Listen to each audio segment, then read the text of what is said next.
Good evening student. আজকে আমি তোমাদের বলবো সফটওয়্যার কোয়ালিটি অ্যাসুরেন্সের উপর।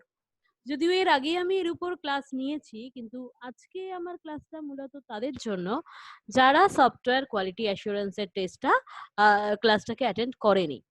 So software quality is an attribute of a software which can be measured using different parameters like the usability, maintainability, reliability or portability. Software quality, আচ্ছা আজকের ক্লাসটা আমি একটু স্পেশালি তোমরা যারা বাংলা বোঝো না, তো আমি স্পেশালি একটু আজকের ক্লাসটা তাদের জন্য নিচ্ছি যারা বাংলাতে বোঝো না। Only the people they can understand English আর হিন্দি। তো আজকে আমি একটা জিনিস ডিসাইড করছি যে আমি ক্লাসটা আজকে ইংলিশ এবং হিন্দিতে নেব, কারণ এখানে অনেকেই হয়তো মানে সংখ্যাটা বেশি নাও হতে পারে, কিন্তু 2-3 জন আছে যারা হয়তো বাংলাটা অতটা বোঝে না। सो आज का जो क्लास है that will be on software quality assurance. First will cover what is software quality.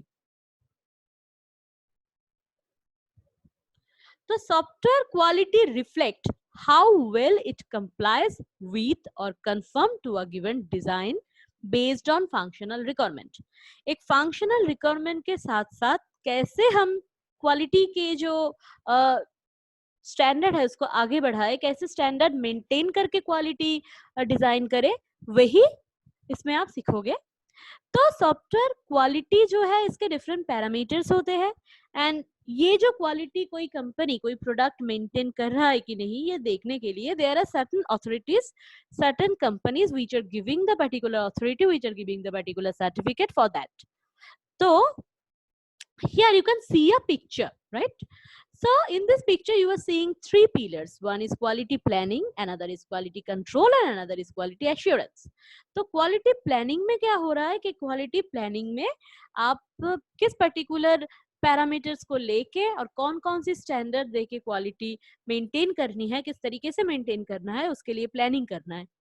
Quality assurance में क्या करना है, जो जो पैरामीटर हमने डिसाइड करा अकॉर्डिंग टू द स्टैंडर्ड उसके क्वालिटी कितना मीट हो रहा है, 100% हो रहा है कि 7 हो रहा है कि कितना हो रहा है, तो that is a assurance. And यहाँ पे क्या होता है कि ISO CMM की तरह कुछ अथॉरिटीज है जो कि आपको वो सर्टिफिकेट इशू करेगा कि yes you are meeting that certain criteria और नॉट. और क्वालिटी कंट्रोल में क्या होता है कि ये जो क्राइटेरिया आपने मेंटेन करा उसको मेंटेन करके रखना, उसको कंटिन्यूअस इवैल्यूएशन करते रहना. तो ये नेक्स्ट स्लाइड में आप देखोगे कि क्वालिटी मैनेजमेंट प्रिंसिपल्स कौन कौन सी एरिया को फोकस कर रहे हैं. फर्स्ट एक कस्टमर फोकस, तो कस्टमर सेंट्रिक, बेसिकली जो कस्टमर के रिक्वायरमेंट है उसके ऊपर आप कैसे स्टैंडर्डाइजेशन कर पा रहे हो. Secondly on leadership, who are the management, who are the person included with it, तो वो कैसे क्या हायरार्की मेंटेन हो रहा है, कौन सी टीम स्ट्रक्चर मेंटेन हो रहा है, that will be documented in this process.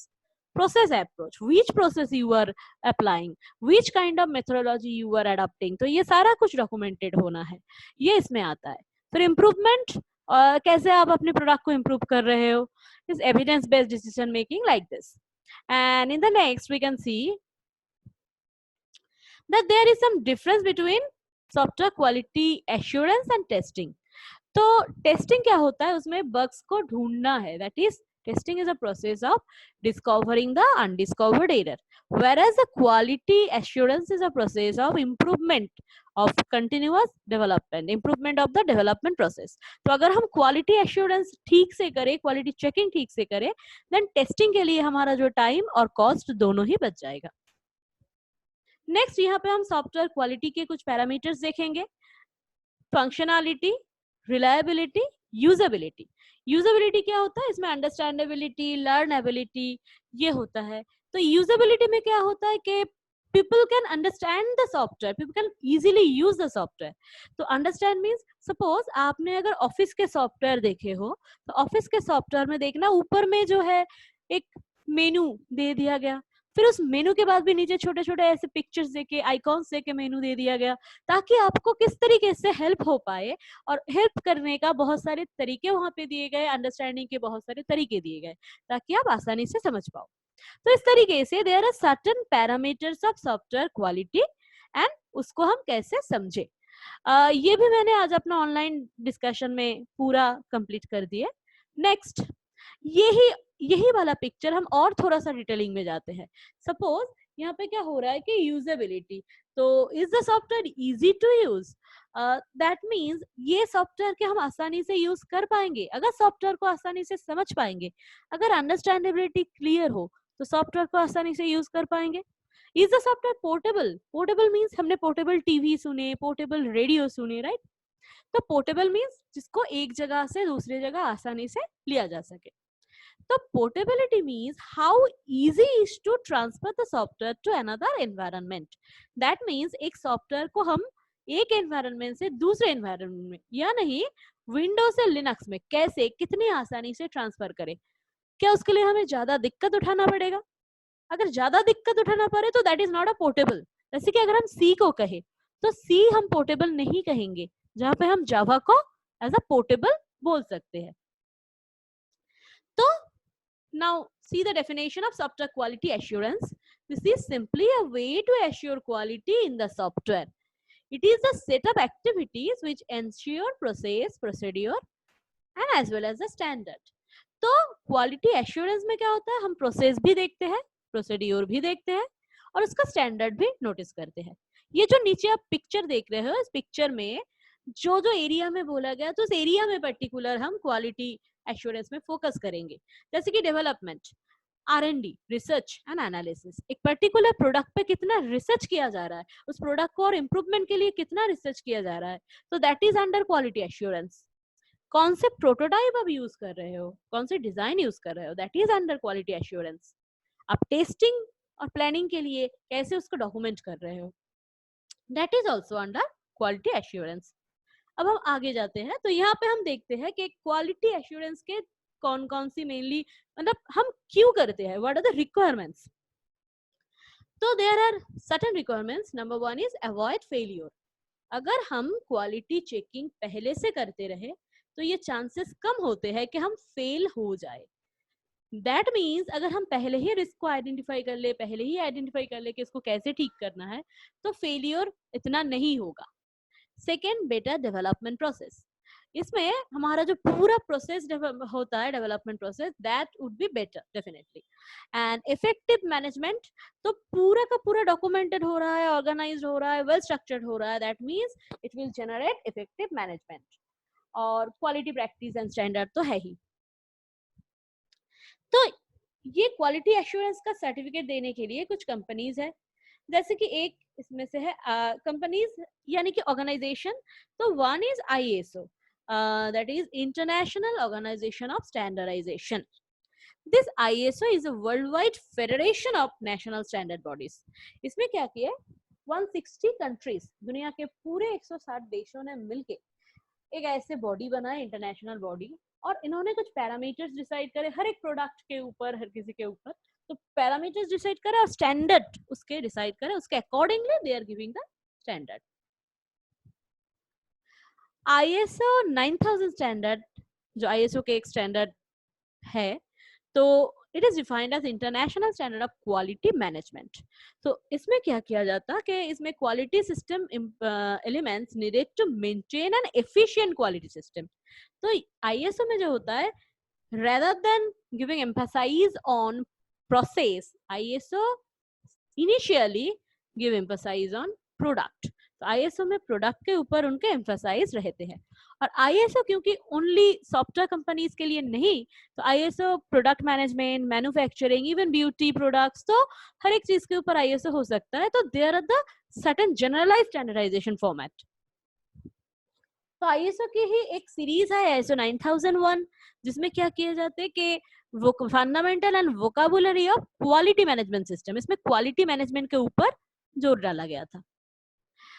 तो इसके जो 5 गोल्स है, फर्स्ट उसमें से बहुत इंपॉर्टेंट एक गोल है कि meet the stakeholder needs. जो स्टेक होल्डर है कंपनी के, जो क्लाइंट्स है, उनके नीड्स को पर्टिकुलरली पूरी तरीके से मेंटेन अप कर पा रहे हो कि नहीं। अच्छा, next is be usable by all sizes of organization, be usable by all sector, be simple and clearly understood, and connect quality management system to business process. So these are the goal of ISO.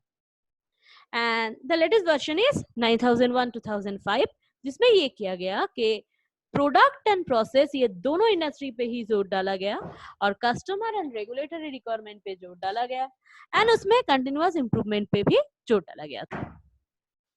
तो यहाँ इस slide में आप देख सकते हो कि किस तरीके से, यहाँ इस स्लाइड में आप देख सकते हो कि किस तरीके से आईएसओ का डेवलपमेंट प्रोसेस के साथ इसका कनेक्शंस है। तो आईएसओ अगर आप अप्लाई करते हो तो इसके साथ साथ आपके बिजनेस को एक कंपटीटिव एडवांटेज मिल जाएगा, क्योंकि जहां पे आपका प्रोडक्ट आईएसओ सर्टिफाइड है और दूसरा प्रोडक्ट अगर आईएसओ सर्टिफाइड नहीं है तो लोग क्या करेंगे, ऑब्वियसली लोग आईएसओ सर्टिफाइड वाला प्रोडक्ट में ही जाएंगे। और यहाँ पे क्या होता है, तो आपके सामने एक बड़ा सा कस्टमर बेस, क्योंकि when your product is getting the international advantage, तो आपके सामने एक बड़ा सा कस्टमर बेस भी आपको मिलेगा, तो this will develop your business. तो ये पिक्चर में आप ये देख सकते हो। देन यहाँ पे आईएसओ के कुछ स्टैंडर्ड्स है, तो 14,000 वाले स्टैंडर्ड में हम एनवायरमेंटल ऑडिटिंग पे जोर डालते हैं, तो ये भी आप एक बार देख लेना। एंड आईएसओ की next the important thing is ISO की क्या क्या स्टेजेस है। तो अगर हम कभी आईएसओ एप्लीकेशन के बारे में सोचे तो the first stage is to collect the application form and to register. तो एप्लीकेशन प्रोसेस के लिए हमें क्या करना पड़ेगा ना, एप्लीकेशन प्रोसेस के लिए हमें फर्स्ट ऑफ ऑल आईएसओ के साइट में जाके रजिस्टर करना पड़ेगा। उसमें एक बहुत बड़ा सा फॉर्म है, तो काफी पैरामीटर्स है, तो रजिस्टर करके फिर जमा करने से पहले we have to go under the pre assessment audit. तो प्री असेसमेंट ऑडिट के बाद फिर हम जब आईएसओ को सबमिट करेंगे then there will be a document review process. तो एक डॉक्यूमेंट का पूरा रिव्यू होगा, ऑडिटिंग होगी, फिर उसके बाद that there will be adequacy audit, यानी कि जहां जहां पे हमें कहीं पे भी कुछ लूपहोल्स है, कहीं पे भी कुछ पॉइंट्स को हमने मिट नहीं करे, तो they will send a query for this that this point you have not made, this point you are not satisfactory. तो this audit is known as adequacy audit. फिर उसके बाद जो कंपनी ने अप्लाई करे उनको वो सारा पॉइंट्स को दोबारा देख के उनको ऑडिट को, क्वेरी को कंप्लीट करके उनको पूरा करके भेजना पड़ता है। तो उसके बाद फिर क्या होता है, then they will again recheck the thing and they will tell that whether this is satisfactory or not. So this audit is known as compliance audit. तो ये compliance audit पूरा होता है, आप पूरा फॉर्म को जमा करते हो, then satisfactory होता है, then you have got the registration. So then the registration process will be complete, but the story not ends here. Then the next, you have to go through the continuous surveillance. Next क्या होता है कि continuous surveillance process होता है, फिर 3 साल बाद या 2 साल बाद आईएसओ का फिर से विजिट होगा, उस सर्टिफिकेट को रिन्यू करने के लिए आपको दोबारा एक प्रोसेस के थ्रू जाना पड़ेगा एंड आपका आईएसओ सर्टिफिकेट फिर कंटिन्यूअसली हो पाएगा। तो ये गया था आईएसओ, और आईएसओ का कैसे क्वालिटी एश्योरेंस में उसका हिस्सा क्या है। तो next day I will discuss about other certain quality assurance thing, that is CMM, CMMI and Six Sigma. So next thing I will discuss about this. So it is for today.